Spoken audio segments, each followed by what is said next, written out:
महाराष्ट्र में loud speaker विवाद के बाद अब हलाल मीट पर सियासत शुरू हो गई है। नवनिर्माण सेना के प्रवक्ता यशवंत किलदार ने कहा कि एक बड़े तबके के लोग हलाल मीट खाना पसंद नहीं करते, इसके बावजूद उन्हें इसी से काम चलाना पड़ता है। इसके अलावा यहाँ से होने वाली कमाई का उपयोग टेरर फंडिंग के लिए किया जा रहा है। लिहाजा एमएनएस का विरोध करने जल्द ही सड़कों पर उतरी। उधर कांग्रेस नेता गुलाम नबी आजाद के इस्तीफे के बाद महाराष्ट्र बीजेपी की प्रतिक्रिया आई है। उप मुख्यमंत्री देवेंद्र फडणवीस ने इस मौके पर कहा कि कांग्रेस डूबता हुआ जहाज है। गैंग्स ऑफ वासेपुर के एक्टर जिशान कादरी पर प्रोड्यूसर शालिनी चौधरी ने मामला दर्ज कराया। उधर बीती रात महाराष्ट्र के मुंबई स्थित अंधेरी स्टेशन की लिफ्ट अचानक खराब हो गई, जिसके बाद इसमें फंसे लोगों को सुरक्षित बाहर निकाला गया। इसके अलावा अंधेरी में एक बैग में नाबालिग बच्ची का शव मिलने से सनसनी फैल गई। पुलिस अब इस मुद्दे की जांच कर रही है। कांग्रेस नेता गुलाम नबी आजाद ने पार्टी से इस्तीफा देने के बाद भाजपा नेताओं की लगातार प्रतिक्रियाएं आ रही। सभी के बयान में एक समानता है, सभी को लगता है कि कांग्रेस एक डूबता हुआ जहाज। ऐसी स्थिति में यहाँ कई नेता इसी तरह से कांग्रेस का दामन छोड़ेंगे। कुछ इसी तरह का बयान महाराष्ट्र के उप मुख्यमंत्री देवेंद्र फडणवीस का भी आया है। कांग्रेस एक डूबती हुई नाव है और जिन लोगों को लगता है कि अब इस नाव को बचाया नहीं जा सकता, ऐसे लोग अब दूसरा निर्णय कर रहे हैं। और मुझे लगता है गुलाम नबी आजाद जी ने, लेकिन अब ये उनका निर्णय और मैं ऐसा मानता हूँ कांग्रेस पार्टी का अंतर्गत निर्णय, इसके ऊपर मैं क्या टिप्पणी करूँ। महाराष्ट्र में मस्जिदों पर लगे लाउड स्पीकर के मुद्दे को उठाने के बाद अब महाराष्ट्र नवनिर्माण सेना यानी मनसे ने हलाल मीट को लेकर राज्य भर में आंदोलन करने की तैयारी की है। मनसे नेता और प्रवक्ता यशवंत किलदार ने कहा है कि देश की सबसे बड़ी टेरर फंडिंग और विश्व स्तर पर 7 ट्रिलियन की इकोनॉमी हलाल के विरोध में अब लड़ने की जरूरत है। जल्द ही मनसे इस मुद्दे को लेकर सड़कों पर विरोध प्रदर्शन करने की तैयारी में है। किलदार ने कहा कि हलाल मीट से आए हुए पैसों का इस्तेमाल टेरर फंडिंग के लिए होता है। 25,000 रुपए लेते हैं, 500 रुपए पर प्रोडक्ट प्लस जीएसटी। हलाल लोगो प्रिंटिंग के लिए 20,000 पर ईयर। ये सब चार्जेस जो है, रिन्यूअल चार्जेस 50,000 रुपए और 1,000 रुपए कम किया है, थोड़ा 1,500 का 1,000 रुपए कर दिया रिन्यूअल में। और रिन्यूअल फीस में 1 ईयर के लिए 20,000 की है, 60,000 का, और 500 रुपए, 1,000 का 500 रुपए। ये सब जो रेवेन्यू जमा होता है, इकट्ठा होता है, वो कहाँ जाता है? जब तक वो एक्सपोर्ट के लिए था तब तक ठीक है, लेकिन डोमेस्टिक मार्केट से ये सर्टिफिकेशन जो फीस कलेक्ट करते हैं और उसका जो रेवेन्यू आता है, वो सब ये इस्लामिक संगठना के पास जाता है। और ये इस्लामिक संगठना दिखाने के लिए ऐसे कहती है कि हम लोग एजुकेशन एंड ये गरीबों के लिए ये अलग अलग स्कीम है, वो उसके लिए हम उसका यूज करते हैं।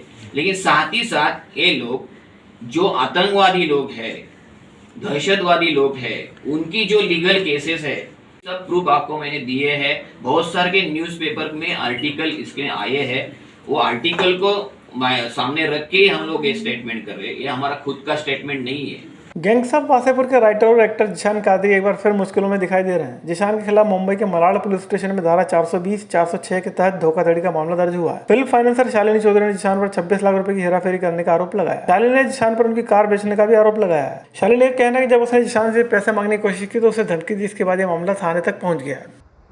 I think gang of Wasseypur में उसने 2 लाइन लिख दी होगी और उसमें सेकंड पार्ट में उसने मिस्टर डेफिनेट का कैरेक्टर किया है। मैम क्या कहना चाहते हो कि वो आपकी गाड़ी लौटा दे या?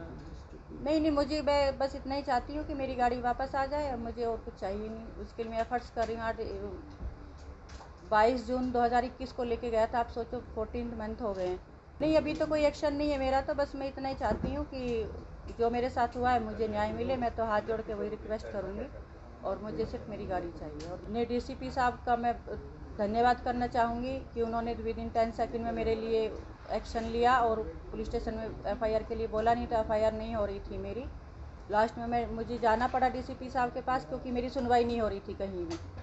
मुंबई के अंधेरी स्टेशन पर बीती रात यहां लगी लिफ्ट में तकनीकी खराबी आने के बाद ये अटक गई। इसके चलते करीबन 18 से 20 लोग लिफ्ट में फंस गए। लिफ्ट के अटकने की सूचना जैसे ही आरपीएफ और जीआरपी की टीम को लगी, तुरंत लोगों को बाहर निकालने के लिए फायर ब्रिगेड की टीम को मौके पर बुलाया गया। आरपीएफ के मुताबिक कुल 18 लोग अटके थे जिन्हें बाहर निकाल लिया गया। इनमें से कुछ को अस्पताल भेजा गया, जिनका उपचार देर रात तक चला। मुंबई के अंधेरी इलाके से लापता छात्रा का शव ट्रेवल बैग में पालगढ़ जिले के नायगांव परिसर में मिला है। शुक्रवार के दिन दोपहर तकरीबन 3 बजे एक युवती का शव पुलिस को बरामद हुआ। पुलिस ने जब बैग खोलकर देखा तो उसमें से एक युवती का शव निकला, जिसकी उम्र करीब 15 वर्ष बताई गई, जो स्कूल ड्रेस पहने हुई थी। बता दें, शुक्रवार के दिन महिला की लाश मिलने से इलाके में सनसनी फैल गई थी। शव मिलने के बाद पुलिस ने स्कूल के ड्रेस से युवती की पहचान निकाली तो पाया कि बैग में मिली छात्रा का नाम वंशिका राठौड़ है, जो मुंबई के अंधेरी की रहने वाली। वंशिका राठौड़ एक दिन पहले स्कूल जाने के बाद से लापता थी। उसके घर वालों ने इस मामले में अपहरण का मामला अंधेरी पुलिस स्टेशन में पहले दर्ज करा रखा है। आज दोपहर करीबन 3 बजे के दरमियान जानकारी मिली। इसके मुताबिक हम हमारे सीनियर पीआई सर स्पॉट पे गए और हमने जब खातरी की तो वहाँ पे सही में एक 15 से 17 साल की लड़की की बॉडी एक ट्रैवल बैग में पड़ी हुई थी और जो परेरा नगर से नायगांव स्टेशन की ओर जाने वाला रास्ता है, वहाँ साइड में मैंग्रोव्स में ये बॉडी वहाँ पे किसी ने फेंक दी थी। तो हमने जब इसकी छानबीन की तो वो बैग में हमें वो लड़की का स्कूल का ड्रेस में यूनिफॉर्म मिला है, और उसके आधार पे हमने हमने हमने हमारी इंक्वायरी शुरू कर दी है। वो अंधेरी पुलिस स्टेशन में उसके अपहरण का गुना दाखिल है। उसके संदर्भ में कल दोपहर के बाद वो वहाँ से उसको किसी ने उसका अपहरण कर लिया गया था।